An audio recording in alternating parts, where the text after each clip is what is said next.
기쁘고 복된 주일입니다. 자리에서 일어나 마음과 뜻과 정성을 모아 거룩하신 하나님께 예배드리겠습니다.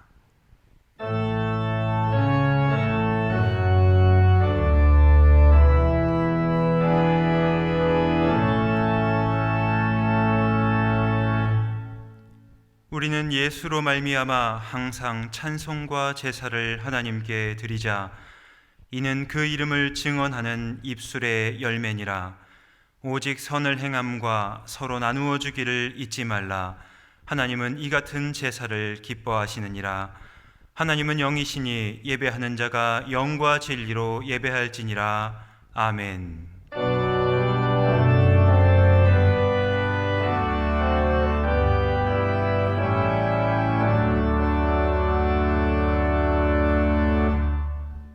찬송과 영광과 존귀를 받으시기에 합당하신 우리 주 하나님 아버지, 한 주간 주님께서 베풀어 주신 그 모든 은총을 기억하면서 이 시간 주님께 감사와 영광을 돌리나이다.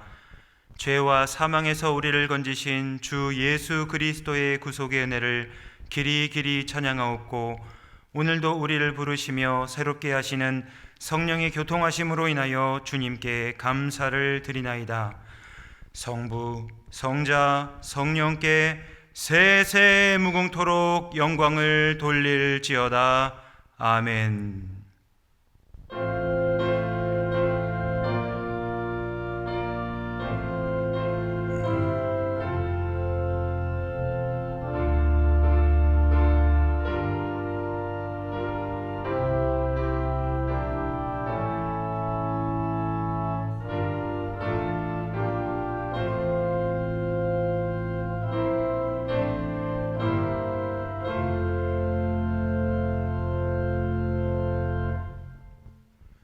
찬송가 432장을 찬송하겠습니다.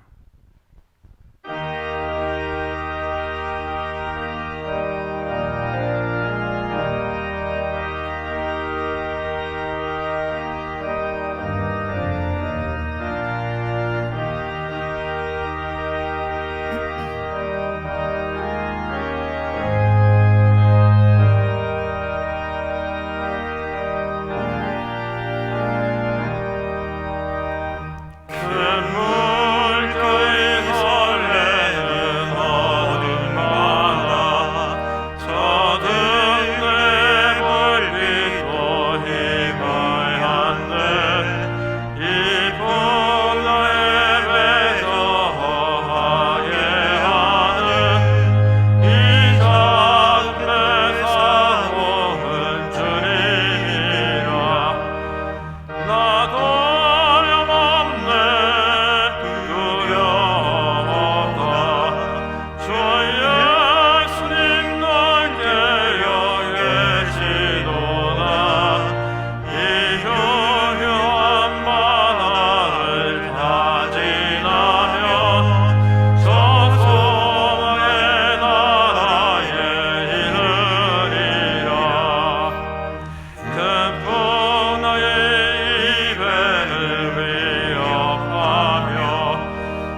함께 자리에 앉아서 참회의 기도를 드리겠습니다.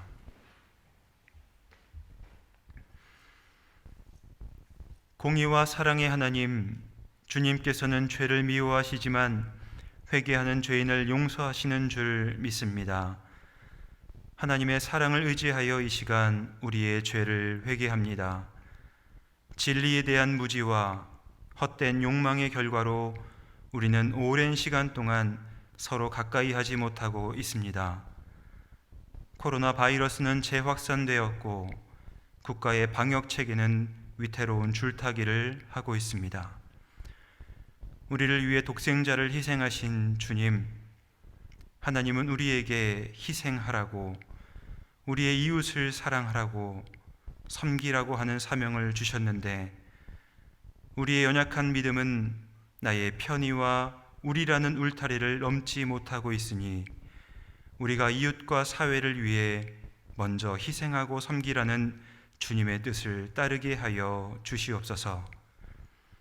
우리를 긍휼히 여기시는 하나님 아버지, 고통 가운데 힘겨워하는 주님의 자녀들에게 위로의 손길을 내려주옵시고 회개하며 참회하는 우리에게 하나님의 자비와 은혜를 내려주옵소서. 이 시간 우리 모두에게 하나님의 사유의 은총을 허락하여 주시옵소서.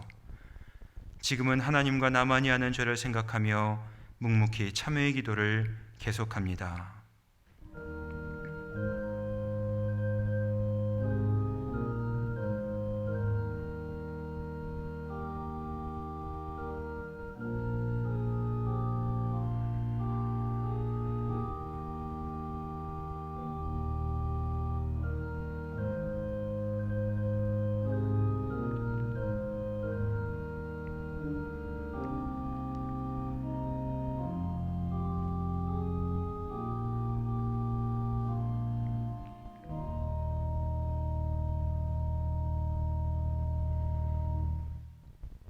나는 나를 위하여 내 허물을 도말하는 자니 내 죄를 기억하지 아니하리라. 이 말씀에 근거하여 우리의 죄를 한 목소리로 고백하오니 우리의 죄를 사하여 주옵소서. 주 예수 그리스도의 이름으로 기도하옵나이다.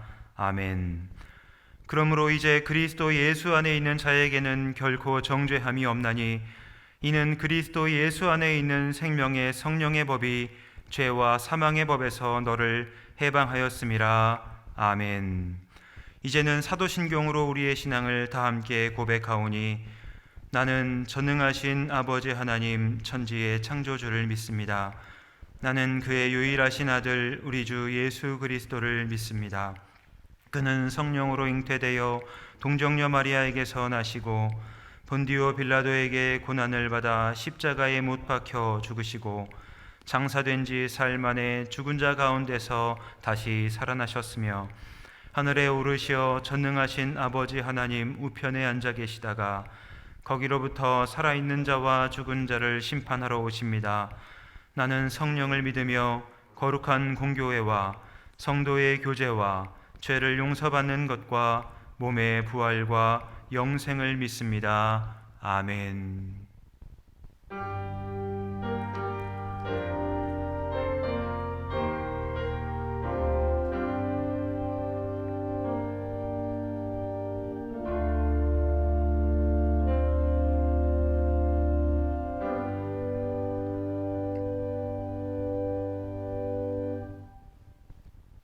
성시교독은 교독문 1번 시편 1편의 말씀입니다. 성시교독은 교독문 1번 시편 1편의 말씀입니다. 복 있는 사람은 악인들의 꾀를 따르지 아니하며 죄인들의 길에 서지 아니하며 오만한 자들의 자리에 앉지 아니하고 오직 여호와의 율법을 즐거워하여 그의 율법을 주야로 묵상하는도다. 그는 시냇가에 심은 나무가 철을 따라 열매를 맺으며 그 잎사귀가 마르지 아니함 같으니 그가 하는 모든 일이 다 형통하리로다. 악인들은 그렇지 아니하며 오직 바람에 나는 겨와 같도다. 그러므로 악인들은 심판을 견디지 못하며 죄인들이 의인들의 모임에 들지 못하리로다. 무릇 의인들의 길은 여호와께서 인정하시나 악인들의 길은 망하리로다. 아멘. 아멘. 찬송가 419장을 찬송하겠습니다.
은혜의 주님, 주께서 말씀하시니 만물이 주님 앞에서 잠잠합니다. 오직 주님 안에서 그토록 갈망하던 지식과 사랑을 발견합니다. 빛으로 오신 주님을 찬미합니다. 설사 어둠 속에 우리를 두실지라도 주님을 찬미합니다. 빛과 어둠 속에서 삶과 죽음 가운데 우리는 주님을 찬미합니다. 치료하고 보호하시는 주님께 기도합니다. 한국과 온 세계에 퍼진 코로나19 감염증이 속히 종식되게 하옵소서. 코로나19 사태의 위기와 불안정이 쉽게 잡히지 않습니다. 한국도 다시 강도 높은 사회적 거리 두기를 실천하며 코로나19로부터 사회를 지키고자 안간힘을 쓰고 있습니다. 주님, 병든 이들을 속히 치유하시며 치료를 위해 온 힘을 다하는 의료진들에게 새 힘을 주옵소서. 휘청거리는 자영업자들과 일자리를 잃고 낙심한 사람들, 고조되는 위기감에 당황하고 불안해하는 모든 이들을 돌보아 주옵소서. 방역을 위해 애쓰는 정부 당국이 지혜롭게 대처하게 하시고 온 사회가 성숙한 시민의식을 갖고 서로의 안전을 지켜나갈 수 있도록 이끌어 주옵소서. 어린이를 귀하게 여기고 가까이 오라 하신 주님께 기도합니다. 다음 세대를 축복하시고 그들의 웃음과 꿈을 지켜주옵소서. 부모의 역할을 맡은 우리가 자녀를 자신의 소유물로 여기지 않고 자녀를 소중하게 대하고 서로 사랑과 존경으로 가족을 위할 수 있도록 도우시옵소서. 부모에게서 지속적인 학대를 당한 어린이가 여행용 가방에 갇혀 있다 목숨을 잃은 사건이 있었습니다. 다른 지역에서 발견된 어린이의 목에는 쇠사슬이 걸려 있었고 몸에는 폭행당한 흔적이 가득했습니다. 주님, 세상을 떠난 어린이에게 깊은 안식을 주시고 학대당한 어린이에게는 치유의 숨결을 불어넣어 주옵소서. 코로나19 감염증 확산 이후 가정폭력과 방치 사례가 늘어났습니다. 다음 세대들이 폭력에 노출되거나 돌봄 공백이 생기지 않도록 사회가 함께 고민하며 해결하게 하옵소서. 교회의 머리 되신 주님께 기도합니다. 한국교회가 교회다움을 속히 회복하게 하옵소서. 불행하게도 한국교회는 세상의 빛과 소금이 되기보다는 조롱거리가 되었고 염려거리가 되어버렸습니다. 주님의 말씀처럼 결국 땅에 떨어져 밟히고 마는 현실이 너무 부끄럽고 가슴 아픕니다. 주님, 우리가 주님 앞에서 회개하고 사회의 모든 이웃 앞에서 반성합니다. 미랄처럼 땅에 떨어져 썩어 열매를 맺기보다는 우리 자신을 주장하기만 했고 우리의 이웃이 누구인지 묻고 그들에게 우리를 내어주기보다는 스스로의 이익과 신념을 지키기에만 급급했습니다. 우리를 긍휼히 여기사 교회가 이 위기를 잘 헤쳐나갈 수 있도록 도와주옵소서. 예배하고 섬기는 교회의 본질을 회복시켜 주시고 사회의 안전을 위해 기도하고 평화를 위해 일하는 교회가 되게 하옵소서. 주님, 그런 교회가 되기 위한 첫걸음으로 오늘도 우리는 각자 처소에서 온라인으로 예배를 드립니다. 말씀 맡은 윤은상 목사님을 통해 하나님의 메시지가 선포되게 하시고 그 풍성함으로 성령 하나님의 임재가 예배의 각 자리에 가득하게 하옵소서. 주님, 저희는 여전히 하나이고 거룩하며 보편적이고 사도적인 교회를 믿습니다. 이 모든 말씀 교회의 머리 되신 예수 그리스도의 이름으로 기도합니다. 아멘.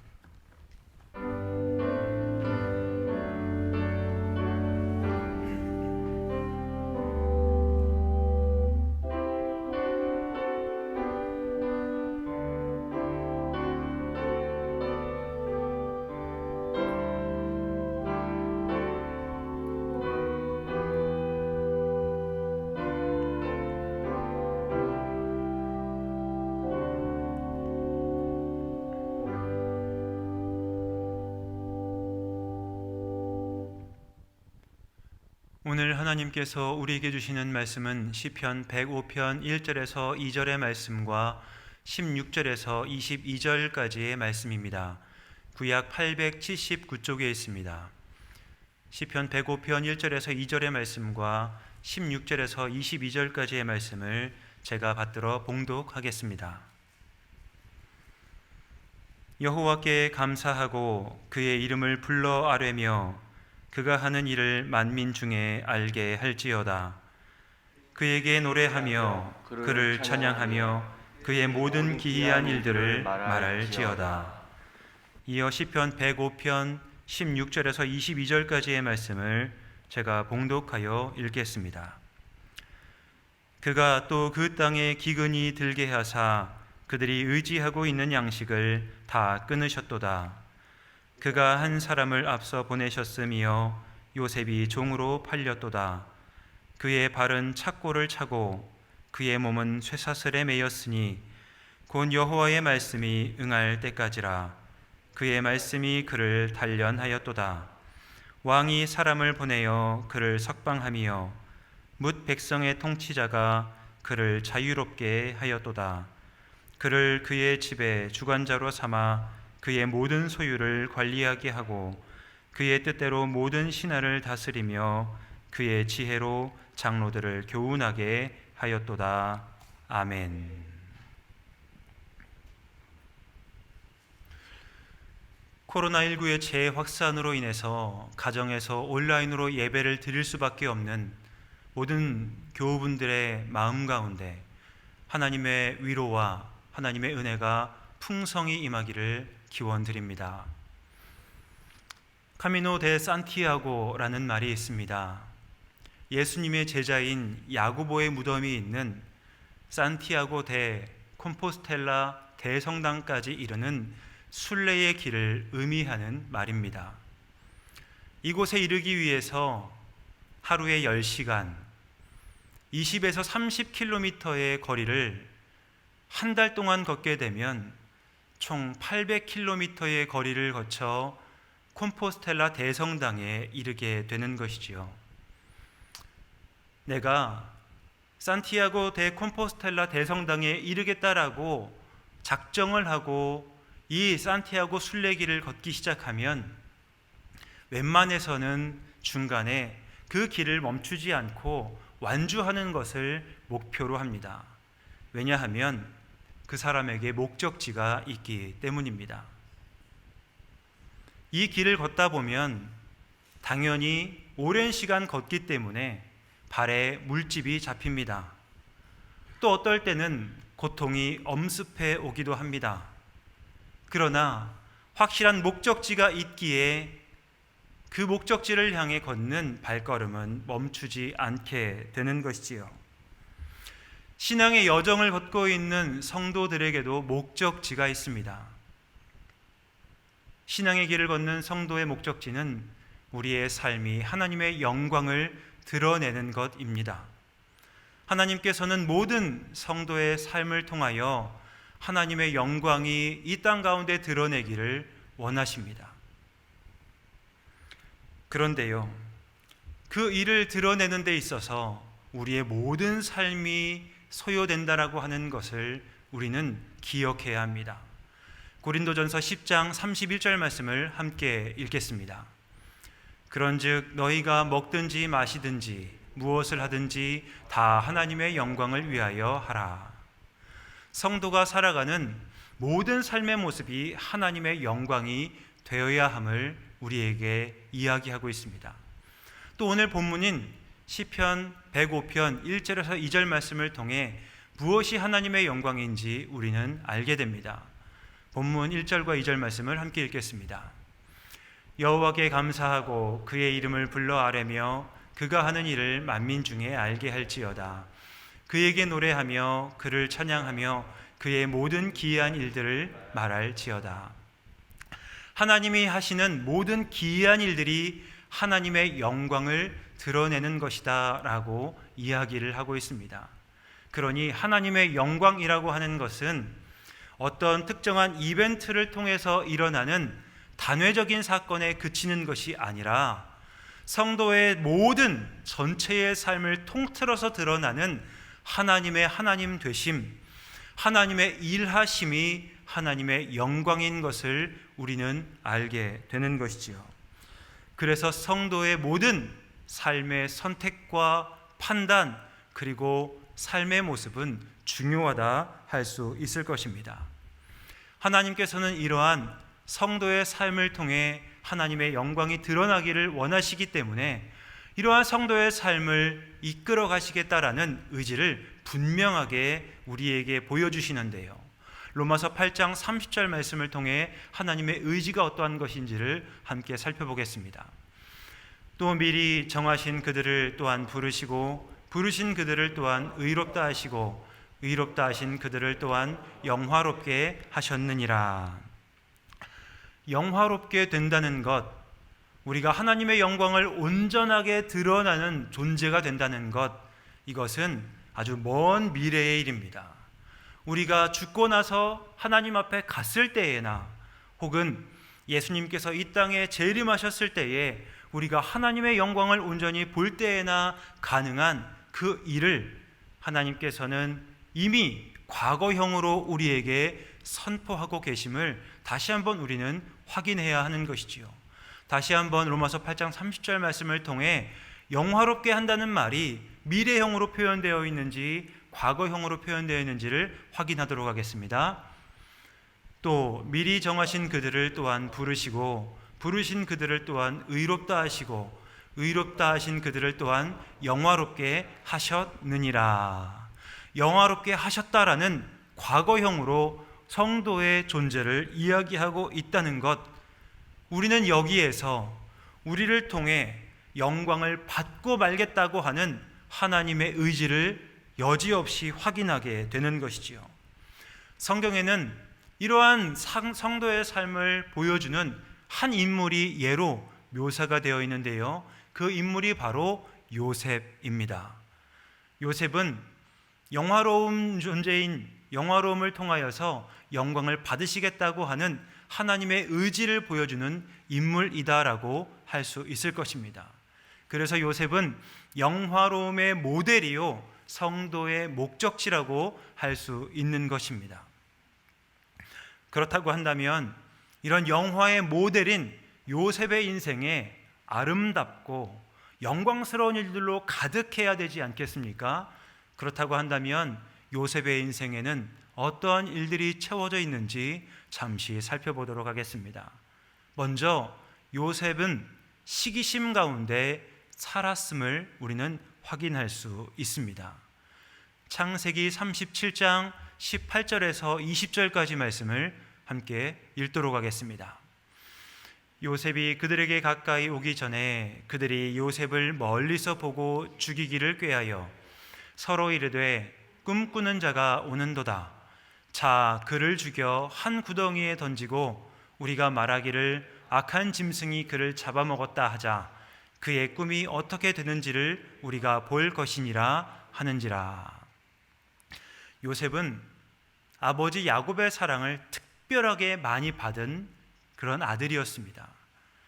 그런데요, 아버지의 사랑을 그렇게 많이 받은 요셉을 바라보는 형들의 시선이 심상치 않은 것입니다.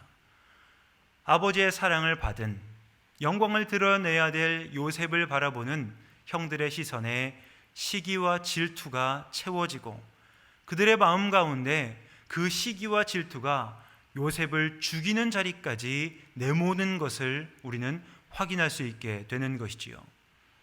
영화의 모델인 요셉은 시기 가운데 살았습니다. 두 번째로 영화의 모델인 요셉은 생면부지의 땅 애굽으로 팔려가게 되었습니다. 창세기 39장 37장 28절의 말씀을 함께 읽도록 하겠습니다. 그때에 미디안 사람 상인들이 지나가고 있는지라 형들이 요셉을 구덩이에서 끌어올리고 은 20에 그를 이스마엘 사람들에게 팔아 그 상인들이 요셉을 데리고 애굽으로 갔도다. 형들의 시기 가운데 생면부지의 땅인 애굽으로 요셉은 팔려갔습니다.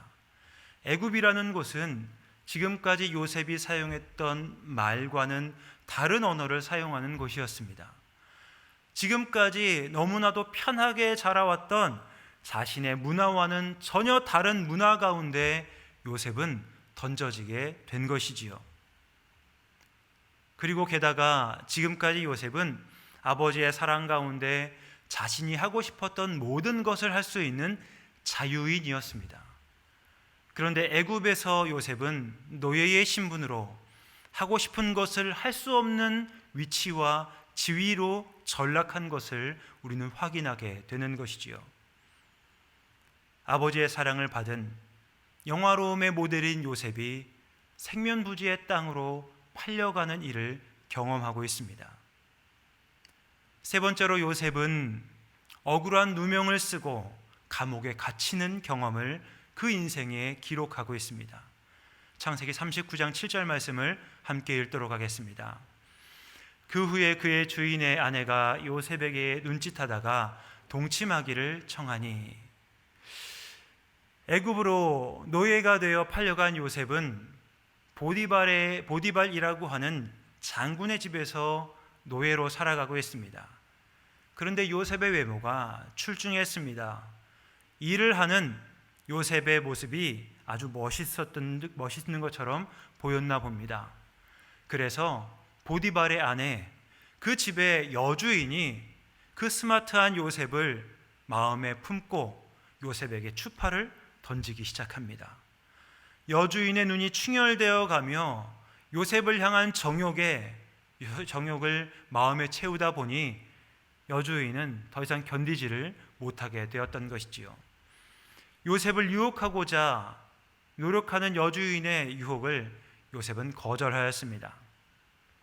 다른 사람의 눈치 때문에 그러느냐라고 하며 모든 사람들을 다 내보낸 이후에 아무도 보는 사람이 없으니 이제는 나와 동침하자라고 말하는 여주인의 간청을 요셉은 거절하였습니다. 하나님께 죄를 짓지 않기 위해서 하나님께 영광을 돌리기 위한 요셉의 결과, 요셉의 선택, 그 결과는 무엇이었겠습니까?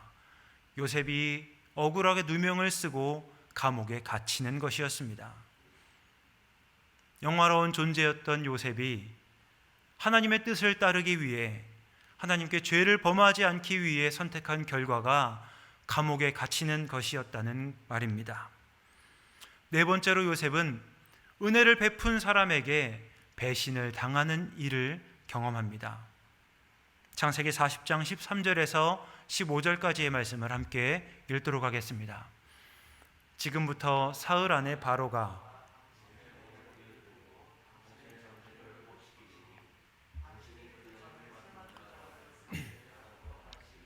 바로의 잔을 그의 손에 드리게 되리이다. 당신이 잘 되시거든 나를 생각하고 내게 은혜를 베풀어서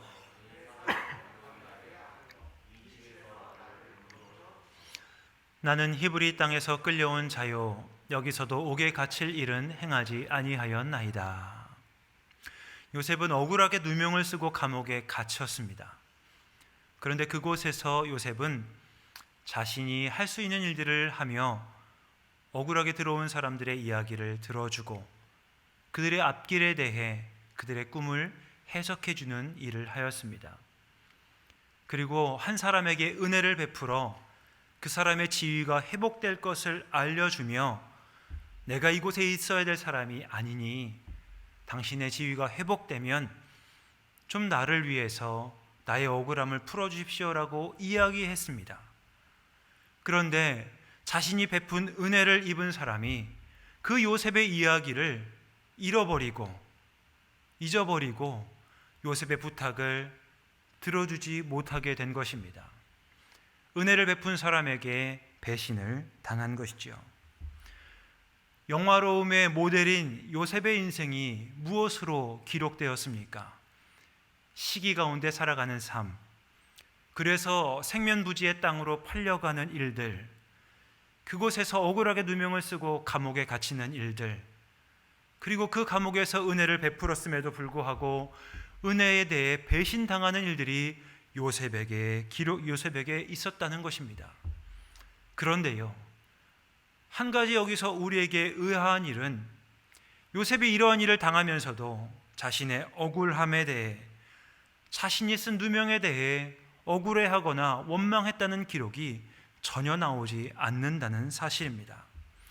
이런 요셉의 모습을 바라보면 우리는 뭐 이런 인간이 다 있나, 이런 생각을 자연스럽게 하게 되는 것이지요. 그러면서 우리는 요셉이 어떤 모델인지를 다시 한번 생각해 보아야 합니다. 요셉은 영화의 모델이기에, 하나님의 영광을 드러내야 되는 모델이기에 자신에게 다가온 이런 억울한 일에 대해서도 억울함을 호소하지 않고 원망하지 않는 모습을 보여주는 것, 그것이 바로 요셉이 보여주는 영화로운 모델로서의 모습임을 기억해야 합니다. 그래서 요셉의 반응이 현실을 살아가는 우리에게는 굉장히 비현실적이고 비인간적인 것처럼 느껴지는 것이지요. 만약에 우리가 요셉에게 주어졌던 많은 일 가운데 하나라도 주어진다면 어떤 반응을 보일까요? 내 주변에 나를 시기하는 사람들 때문에 내가 계획하고 내가 살아가야 될 인생이 깡그리채 망가져 버린다라고 한다면 우리는 그 사람이 우리에게 한 일 때문에 제대로 잠도 못 잘 것입니다. 또 내가 열심히 일하고 있음에도 불구하고 나에게 누군가 억울한 누명을 씌워서 내가 감옥에 가는 일이 벌어진다고 생각을 해보십시오. 그런데 그 사람을 내가 만났다라고 하면 우리는 여지없이 그 사람의 멱살을 잡고 그 사람의 얼굴에 주먹을 날릴 것입니다. 또 내가 은혜를 베풀었는데 그 은혜를 깡그리 잊어버리고 그 은혜에 대해서 배신한 사람이 있었다라고 생각을 한다면 그 사람이 내 눈앞에 나타났을 때에 그냥 놔두겠습니까? 머리카락을 끄집어 잡고 머리끄댕이를 뒤흔들면서 그 사람에게 욕이란 욕을 다 할 수 있는 것이 우리의 모습 아니겠습니까? 그런데 요셉은 그렇지 않았다라는 것입니다. 그렇다고 한다면 우리는 이러한 상황 가운데 한 가지 질문을 해보아야 합니다. 요셉은 어떻게 그렇게 반응할 수 있었을까? 오늘 본문 말씀을 참고해 보도록 하겠습니다. 오늘 본문 시편 105편 18절 말씀을 함께 읽도록 하겠습니다. 그의 발은 착고를 차고 그의 몸은 쇠사슬에 매였으니. 요셉은 부당한 대우와 불평등한 처우 가운데서도 그것을 벗어나기 위해 특별히 억울함을 많이 호소하거나 그 자리에서 벗어나기 위해 무슨 술수를 쓰지 않았다는 것을 우리는 다시 한번 확인해 보아야 합니다. 왜일까요? 그가 영화로움의 모델이었기 때문입니다. 그런데 우리가 질문할 것은 요셉이 자기 자신이 영화로움의 모델임을 알았느냐는 것입니다. 아니요. 요셉은 몰랐습니다. 요셉은 그냥 자기에게 주어진 그 억울한 일을 수용했을 뿐입니다. 그리고 자신에게 주어진 그 삶의 자리를 한 걸음씩 한 걸음씩 걸어갔을 뿐이라는 겁니다. 그냥 하나님의 사람답게 반응하고 하나님의 사람답게 그 삶의 자리를 살아온 것이 요셉임을 알며 지금 요셉에 대해 이야기하는 모습을 다시 한번 평가하는 것을 살펴보면 요셉이 왜 그렇게 살았는지를 알 수 있다는 겁니다. 다시 한번 시편 105편 18절 말씀을 읽도록 하겠습니다. 그의 발은 착고를 차고 그의 몸은 쇠사슬에 매였으니. 요셉이 형들에게 시기를 당해 애굽으로 팔려갔습니다. 애굽으로 팔려갈 때 요셉을 샀던 상인들은 낙타를 탔을 겁니다. 그럼 요셉이 상인들과 함께 낙타를 타고 애굽으로 갔을까요? 아닐 겁니다. 요셉의 손에는 밧줄이 묶여 있고 그 낙타에게 연결된 밧줄을 따라 요셉은 터벅터벅 애굽으로 걸어갔을 겁니다. 그 먼 길을 터벅터벅 걸어가는 요셉, 내가 왜 이런 일을 당해야 되나? 라고 하며 주저앉아 안 가겠다고 저항한 것이 아니라 그냥 요셉은 끌려갔다는 것입니다. 요셉이 애굽으로 갔을 때에 보디발의 집에서 노예로 살면 어떤 취급을 받았을까요? 경멸하는 말, 치욕스러운 말을 들으면서 지금까지 자유민이었던 요셉이 노예로 그곳에서 주어진 일들을 감당할 때 요셉의 하루하루는 어떤 일들로 채워졌겠습니까? 열심히 일했음에도 불구하고 억울한 누명을 받게 되어서 감옥으로 가게 되었을 때 내가 이토록 열심히 일한 결과가 이것이었느냐고 주인에게 대들어서 내가 차라리 너 죽고 나 죽자는 그런 행동을 하지 않고 묵묵히 요셉은 감옥으로 걸어 들어갔다는 것입니다. 감옥에 들어가 열심히 자신의 일들을 감당하며 그 일들을 온전히 하려고 노력하였을 때 요셉이 배신을 당하는 모습들, 감옥에서 하는 일들은 무엇이었을까요? 아침에 일어나서 죄수들이 다 그 자리에 있는지를 살펴보고 그리고 감옥이 어디 망가진 곳은 없는지를 살펴보며 그곳을 수선하는 일들을 요셉은 했겠지요. 그런 일들을 하는 하루하루의 시간이 지나갔습니다. 그렇게 하루, 이틀, 열흘, 한 달, 6개월, 1년, 5년, 그렇게 15년의 시간을 요셉은 자신에게 주어진 삶의 자리를 한 걸음씩 걸어가고 있었다라는 것입니다. 영화로움의 모델인 요셉이 하나님의 영광이 드러나기보다는 오히려 그렇게 억울한 일들로 점철된 하루하루의 삶을 걸어가고 있었다라고 할 때 이 요셉에 대해 성경은 이렇게 평가하는 것이지요. 그의 발은 착고를 차고 그의 몸은 쇠사슬에 매였다라고 말입니다. 이 말씀의 원어적인 뜻을 살펴보면 쇠사슬에 매인 그의 몸이 아니라 쇠사슬이 그의 영혼을 꿰뚫었다라는 뜻을 가지고 있습니다. 영혼이 쇠사슬에 꿰뚫렸습니다. 요셉이 발버둥을 치고 싶어도 도망을 가고 싶어도 어찌할 수 없는 상황 가운데 놓여 있으니 요셉은 어찌할 수 없어 그냥 낙타에게 매여 있을 때는 사막의 그 길을, 광야 길을 걸어갈 수밖에 없었고, 노예의 처지에 놓였을 때는 노예로서 감당해야 될 일들을 했으며, 감옥에서 감옥을 간수하는 일들을 할 때에는 그 감옥에서 해야 될 일들을 하루하루 감당하는 것, 그렇게 갔던 하루하루의 삶을 살았던 것입니다. 그렇다고 한다면 그때 하나님은 어디에 계셨을까요? 하나님은 하나님의 일을 하셨다라는 것입니다. 요셉이 보디발의 집에 갔을 때에 요셉이 하는 일들을 통하여서 보디발이 요셉의 형통함을 통해 보디발의 가정도 형통함의 은혜를 입게 되었고, 감옥에 있던 많은 사람들이 요셉을 통하여 형통하게 하시는 하나님의 은혜를 동일하게 입는 경험을 하게 되었다라는 것이지요. 하나님께서 요셉을 있는 자리에서 형통하게 하시는 것, 그리고 요셉을 통하여 하나님의 영광이 드러나는 자리를 하나님께서는 준비하고 계심을 우리는 확인할 수 있게 되는 것입니다. 창세기 41장 1절의 말씀을 함께 읽도록 하겠습니다. 만 2년 후에 바로가 꿈을 꾼즉 자기가 나일 강가에 서 있는데, 요셉은 자기가 하나님의 영광을 드러내기 위해 무엇을 하려고 하지 않았습니다. 그런데 하나님께서 바로에게 꿈을 꾸게 하는 역사를 이루고 계셨다라는 것이죠. 요셉은 지금 감옥에서 자기가 해야 될 일들을 감당하며 살고 있습니다. 그런데 하나님께서 바로에게 꿈을 꾸게 하심으로 말미암아 요셉을 통해 하나님의 영광이 드러나는 일들을 준비하고 계시는 걸 우리가 확인하게 되는 것이지요. 이처럼 요셉은 자기에게 주어진 삶의 자리를 수용하고 자기에게 맡겨진 일들을 감당하고 있는 동안 하나님께서는 하나님의 영광이 드러나는 자리를 위하여 그 일들을 마련하고 계심을 우리는 알게 되는 것입니다. 코로나19의 재확산이라는 어려움 가운데 우리는 처해 있습니다.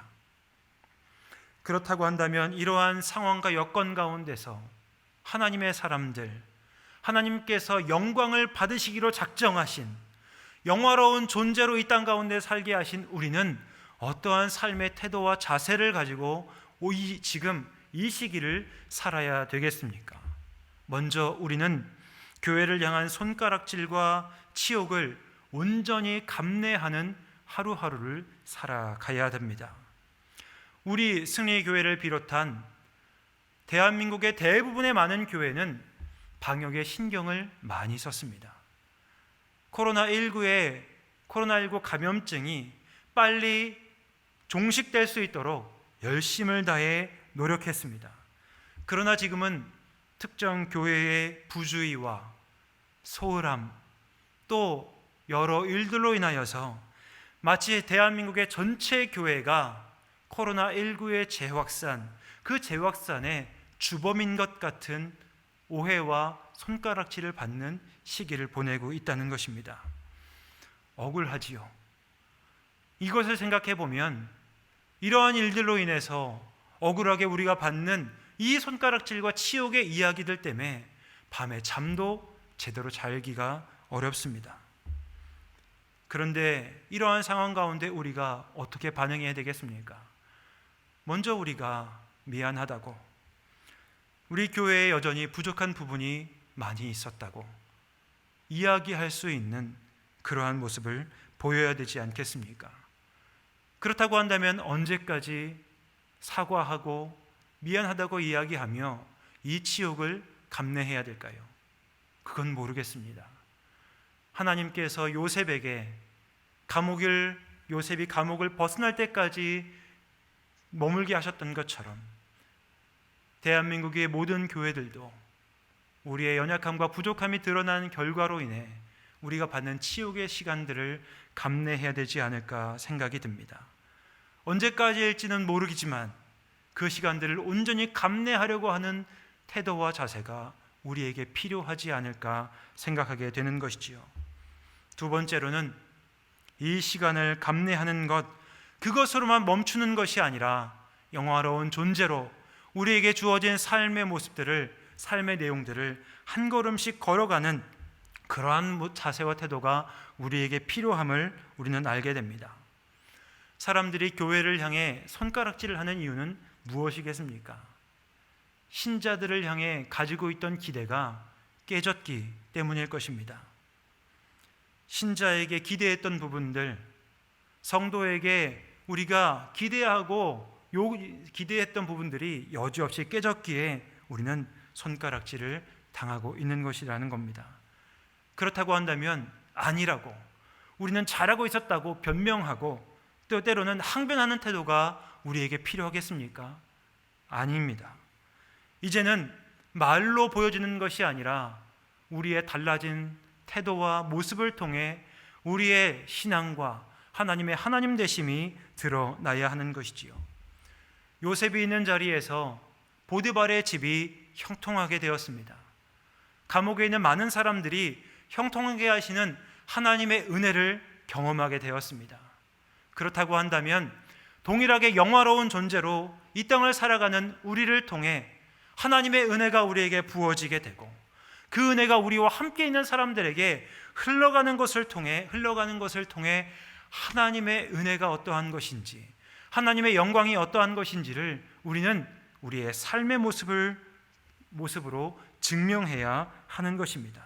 물론 그러한 노력을 아무도 몰라줄 수 있다는 것, 그럼에도 불구하고 우리가 그 삶의 길을 한 걸음씩 걸어가야 되는 이유는 하나님은 아시기 때문입니다. 우리에게 주어진 그 삶의 발걸음들을 한 걸음씩 걸어갈 때에 하나님은 하나님의 일들을 하실 것이기 때문에 우리는 우리에게 주어진 그 역할들을 감당하며 우리에게 주어진 삶의 길을 한 걸음씩 걸어가야 합니다. 말씀을 준비하며 생각난 분들이 있습니다. 코로나19가 오랜 기간 지속되다 보니 그로 인해 고통을 당하고 있으면서도 그 일들을 묵묵히 감당하는 분들, 어린아이들이 코로나19로 인해서 학교를 못 가게 되었을 때에 어린 자녀들을 돌보는 우리 어머님들의 수고가 생각났습니다.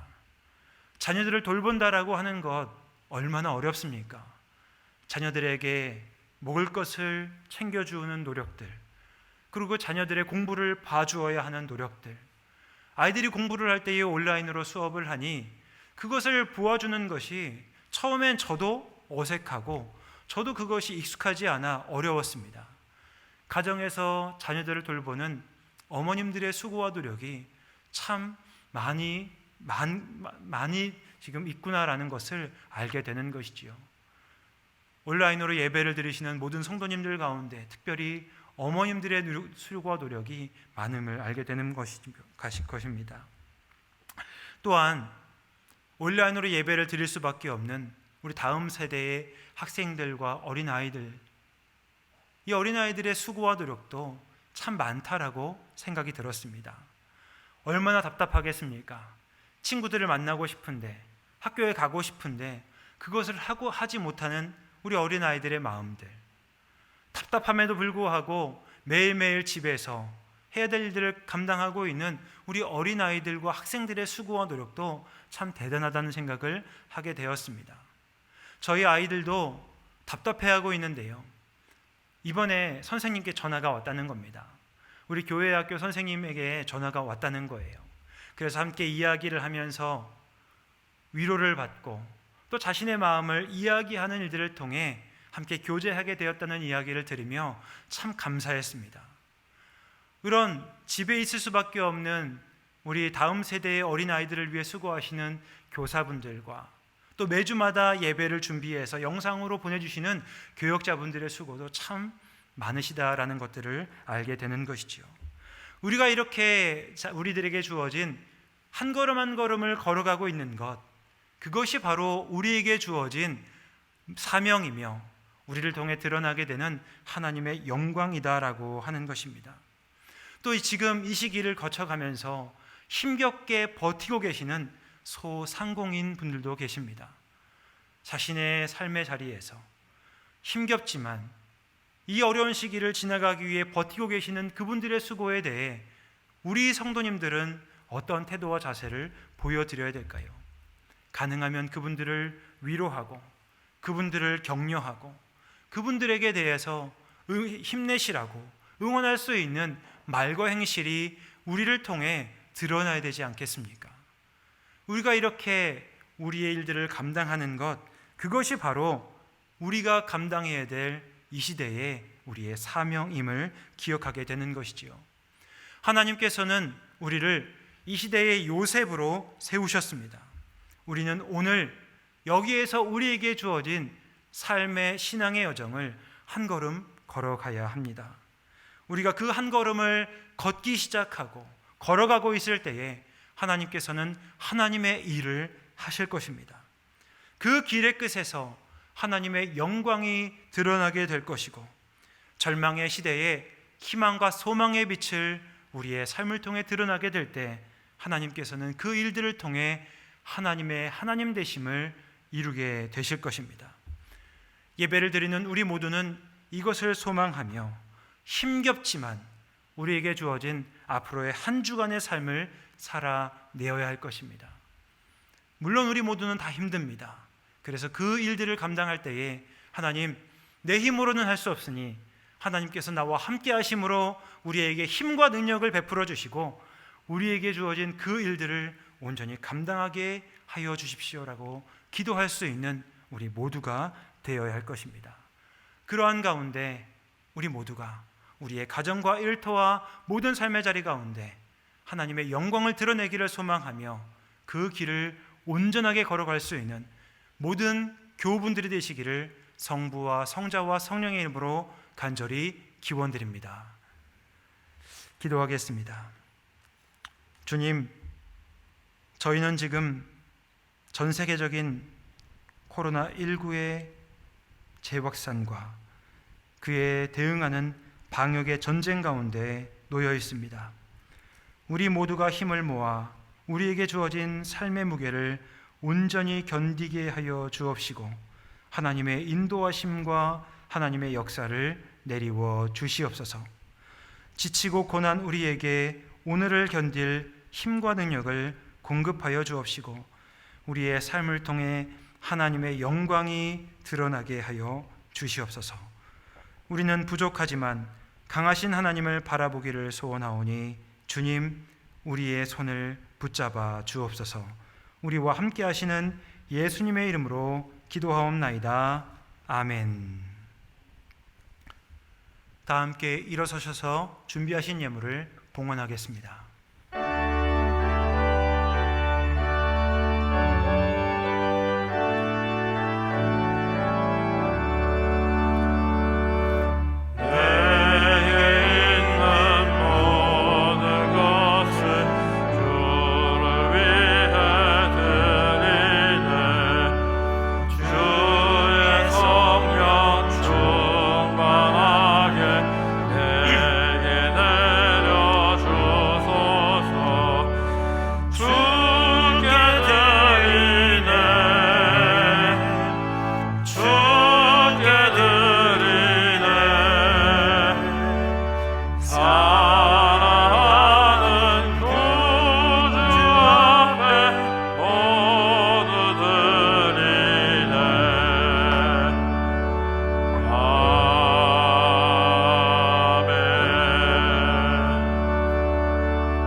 우리의 삶의 주인이 되시는 주님, 주님은 우리에게 필요한 모든 것을 아시고 공급하시는 분임을 고백합니다. 이 시간 내 삶의 주님 되시는 하나님, 그 하나님을 고백하는 마음을 담아 주님께 예물을 드리오니 우리가 드리는 이 예물을 받으시고 하늘의 복과 땅의 복을 내리워 주시옵소서. 은혜와 긍휼의 하나님, 마음이 있지만 상황과 형편이 여의치 못하여 예물을 드리지 못하는 손길도 있습니다. 하나님께서 그분들의 가정과 일터와 삶의 자리를 살피시고 회복의 은혜를 내리워 주시옵소서. 11조를 드리는 믿음의 손길들이 있사오니 성실하게 갚아주시는 하나님을 경험하게 하여 주옵시고, 감사함의 예물을 드리는 손길에게는 감사의 이유가 되시는 하나님을 경험하게 하여 주옵소서. 물질이 막혀있는 가정과 개인도 있습니다. 이들에게는 막혀있는 재물의 물꼬가 터지게 하여 주옵시며, 진로와 학업의 문제로 고민하는 자들이 있다고 하면 그들의 진로와 학업의 내용들이 시온의 대로와 같은 형통함이 있게 하여 주옵소서. 육체와 정신적인 어려움을 겪는 자들에게는 영육간의 문제가 치유되는 주님의 치유의 손길을 내려 주옵시고, 보이지 않는 자리에서 교회를 위해 기도하시고 섬기시는 모든 분들에게 은밀히 갚으시는 하나님의 은혜가 있게 하여 주옵소서. 우리가 드리는 모든 예물이 이 땅에 하나님 나라를 이루어가는데 사용되어지게 하여 주옵시고, 세상 가운데 하나님의 은혜와 긍휼의 빛을 비추며 정의와 공의를 이루는데 사용되게 하여 주옵소서. 예수님의 이름으로 봉헌 기도 드리옵나이다. 아멘.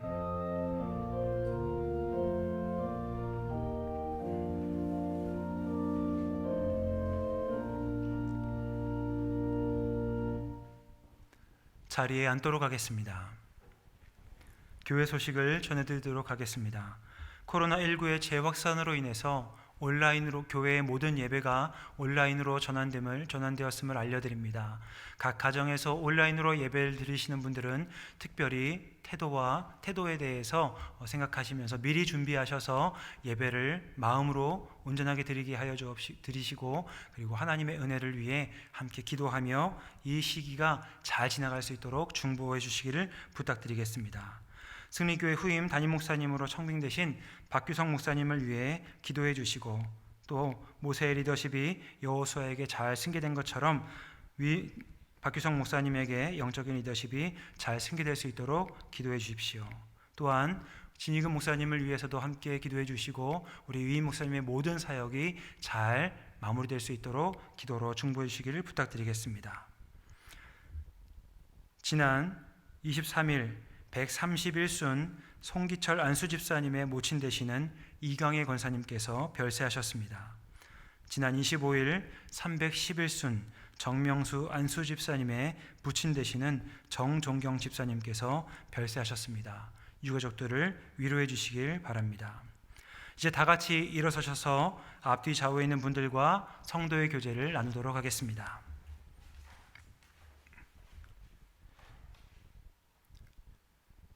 우리와 함께 하시며 하나님의 영광을 드러내도록 인도하시는 하나님의 은혜가 성도 여러분들과 함께.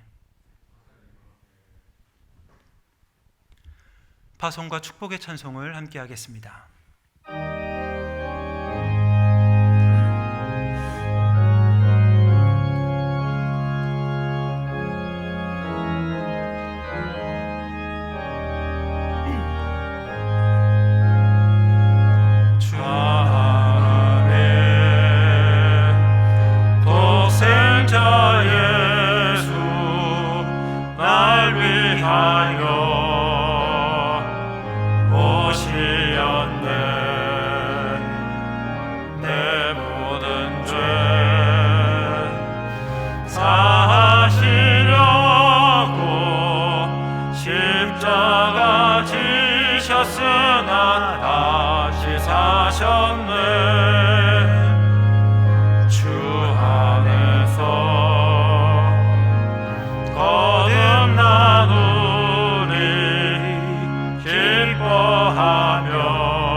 우리의 하나님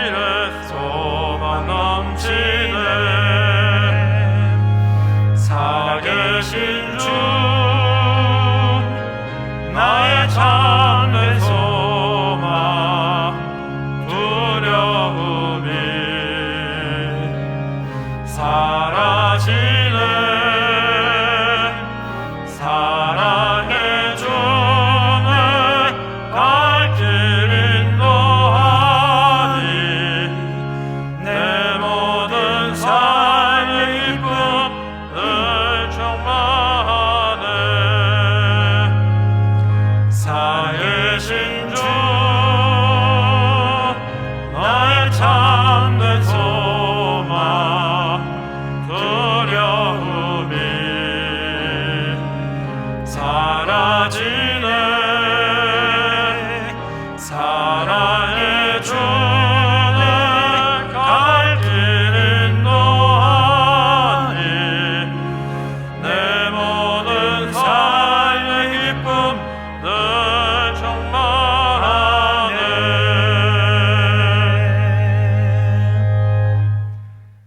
지금은 우리 주 예수 그리스도의 은혜와 하나님의 한이 없는 사랑하심과 성령님의 동행하시고 교통하게 하시는 역사가 오늘 우리가 걷는 한 걸음을 통해 하나님의 영광을 드러내기를 소원하는 모든 승리교회의 교우분들과 코로나19의 재확산으로 인해 고통받고 있는 대한민국 그리고 전 세계 가운데 이제로부터 영원토록 함께 하시기를 간절히 축원하옵나이다. 아멘.